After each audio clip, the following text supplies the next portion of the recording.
Alright, boys and girls, just going to pick up where I left off last time. I'm going to talk to you about A school and 21 weeks of A school. That was for me, because I was going to school to become interior communications electrician, and that's what it took. And it was 21 weeks. Obviously, not every A school is going to be that long. Some will be longer. Some will be more intense. But what I do want to point out is that the Navy doesn't wait for you. They don't care if you get it or you don't. They have an agenda. They have a time period. They need sailors in the fleet in such amount of time, and X amount of time, and they expect you to be on board, X vessel at X amount of time, whether you're ready or not. Doesn't matter. So, you can't be this, silly little snowflake like, oh no, you have to wait. I don't understand. Can you please slow down? I didn't. No. That's it. They don't play that game. The game is you learn your job, you learn how to be your rate, and that's it. And you go to the fleet and you do your job, because that's what's expected of you. Period. There is no, they don't wait for you. There is no little, I'm a special butterfly, blah blah blah blah blah. No.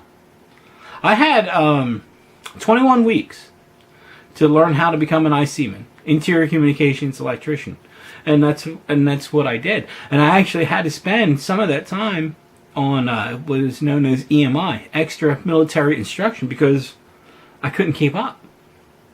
I couldn't. I was, I was very new to it.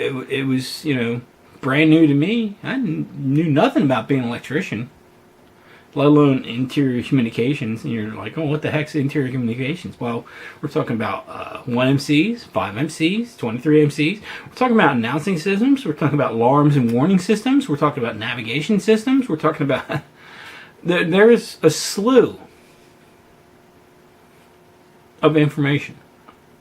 And you have to learn it. That's just the way it is. There is no... second breaks. There is no, like, oh well, he's a little slow, he needs time. No, there's none of that. None of that. You have to learn at the Navy's pace. Not your pace, the Navy's pace. Because the Navy expects you to learn basically a 2-year course in 21 weeks. And that's it.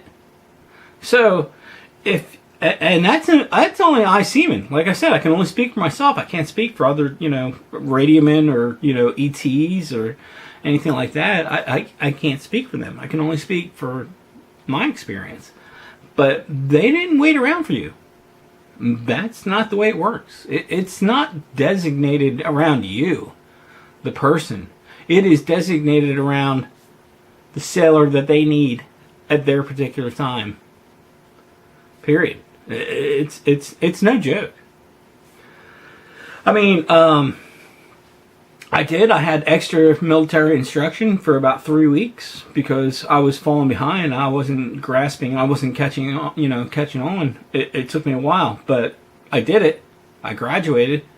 I did my 21 weeks. I actually graduated and went on to a C school, which is something you can get in the Navy, which is a more designated point in your field. So for ICman, we were in charge of all kinds of things, but one of the things that we were in charge of was the DRT, which is the dead reckoning table. So I actually went to school for that. And the DRT, which is no longer in use anymore, they use SINs now, but the way it was designed was if you could chart things. So like if somebody fell overboard, you could actually chart on this DRT, the dead reckoning table. You could calculate how far you've gone and where they might float to, and where you can actually begin to search to look for, said missing person. Because believe it or not, flight deck accidents happen. I mean, guys get, and women, get blown overboard.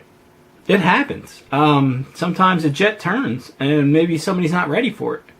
And, they talk about some of the deadliest jobs in the world. Well, flight deck on a Navy carrier has got to be up there. It's got to be up there because so many things happen. Why do you think they have nets on the catwalks? They have nets. They actually have nets designed to catch people because they get blown over. Things happen. They always say, keep your head on a swivel, keep your head on a swivel. And it's true. You have to. You have to know what's going on above you at all times. And so anyway, one of my sea schools was, the DRT, which they don't use anymore, but it was designed to track people, if they had indeed fallen overboard. But so if you're lucky enough to get a school, you're pretty freaking lucky. Not just to be, sent to the ship, to the fleet, but you actually have a job. And I don't care if it's a bosun's mate or if it's, ET or what. It's just as important. Every job on board a ship is important. I don't care who you are. I don't care if you're cranking, you're E3 and cranking. It's still an important job. You still have to feed those sailors that take care of those pilots, that take care of those ships.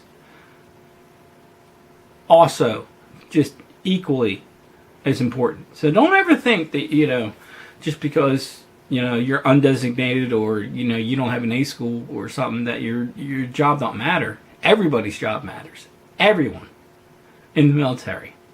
His job matters. It means something. So don't ever think it doesn't. All right.